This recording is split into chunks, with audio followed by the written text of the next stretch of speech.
509 Ironclad Merchant Ship possède également la capacité de transformer les paroles en réalité. Avant que le dérangement ne s'installe, elle a agi par instinct, son visage pâle et ses yeux sans vie reflétant la description du patient 0 par Pierre. Lumian s'est penché sur les détails de la catastrophe à travers la lettre de Franca, acquérant ainsi une compréhension plus approfondie. La divergence résidait dans la conviction de Lumian que l'individu initialement affecté était un véritable fou qui agissait par instinct, tandis que les informations officielles l'identifiaient comme un artefact humanoïde scellé, toujours gouverné par l'instinct, qui manquait d'intelligence, que ce soit dans son état normal ou dérangé.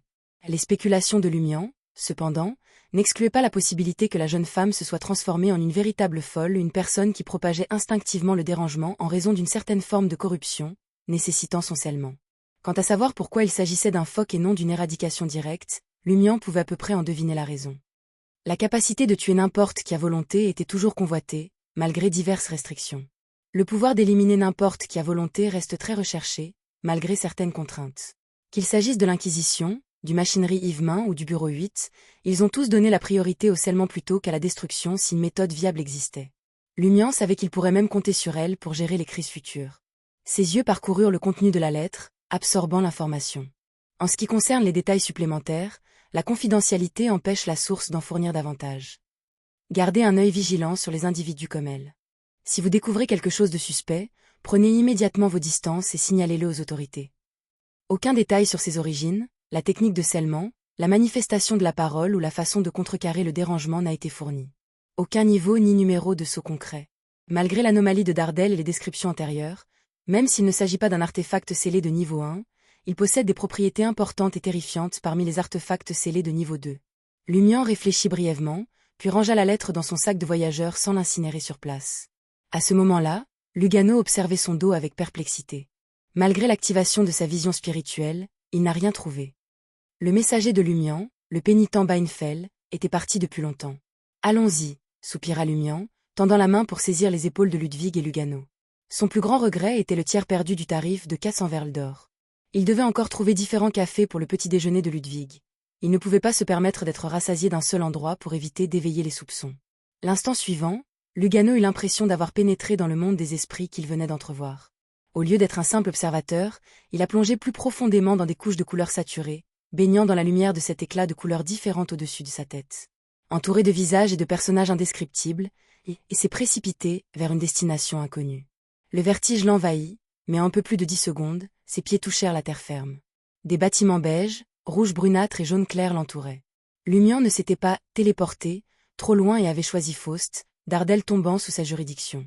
Sous la lumière de l'aube, Lumian a orné la boucle d'oreille de Lee et a récupéré un manteau entoui de son sac du voyageur, modifiant de manière transparente son apparence, sa taille et sa tenue vestimentaire dans une ruelle isolée. En moins d'une minute, il s'est transformé en une personne complètement différente. Quel objet mystique et quelle formidable capacité. Lumian a jeté la boucle d'oreille de Lee à Lugano, déclarant avec désinvolture « Obtenez 3 autres séries de fausses identités et achetez des billets de locomotive à vapeur qui arriveront à Port-Gatti aujourd'hui. Suis-je un traducteur, un guide ou votre accompagnateur ?» Lugano a critiqué en attrapant la mystique boucle d'oreille en argent. Il s'est forcé à sourire et a dit « Je ne suis jamais allé dans le quartier de Faust, donc je ne sais pas qui trouver pour les fausses identités. Les principes sont communs. Je fais confiance à votre expérience, répondit Lumian avec un sourire. Très bien, puisque vous payez, marmonna silencieusement Lugano, sortant des vêtements de rechange de sa valise. À la gare du nord de Trèves, Lumian lui avait déjà payé 1000 verles d'or pour les fausses identités et l'avait informé qu'il prendrait en charge des dépenses similaires à l'avenir. Après que Ludwig ait mis la boucle d'oreille Lee, Lugano a quitté la ruelle avec sa valise. Lumian a activé le visage Nise, modifiant à nouveau son apparence, et a suivi Lugano de loin tout en tenant Ludwig, qui ajustait sa taille et son apparence. Il voulait observer les actions et les réactions du docteur dans un endroit inconnu pour découvrir des problèmes potentiels. Pour empêcher Ludwig de protester, Lumian a maintenu son chapeau à large bord et lui a lancé quelques miches de baguette. Ludwig, ne réclamant pas un repas chaud, grignota docilement la nourriture pendant que Lumian l'entraînait. Tôt le matin, les bars étaient fermés. Alors Lugano s'est dirigé vers le marché le plus proche et s'est approché d'un rôdeur soupçonné d'être un gangster. Avec de l'argent, il a acheté un accès et a découvert ou obtenir de fausses identités. Tout au long du processus, Lugano n'est pas apparu différent d'un chasseur de primes ordinaire. Lumian n'était ni déçu ni mécontent. Il suivit calmement Lugano jusqu'à ce qu'il obtienne une locomotive à vapeur à un horaire différent. Ce n'est qu'alors qu'il dissipa le Nice-Face et rencontra son compagnon. À Port-Gatti, dans la province côtière supérieure, Lumian occupait une luxueuse chambre d'hôtel près de la mer. Debout devant la grande fenêtre en verre, il observa le ciel azur, apparemment baigné d'eau, contrastant avec la mer claire et pure en contrebas, ressemblant à des pierres précieuses.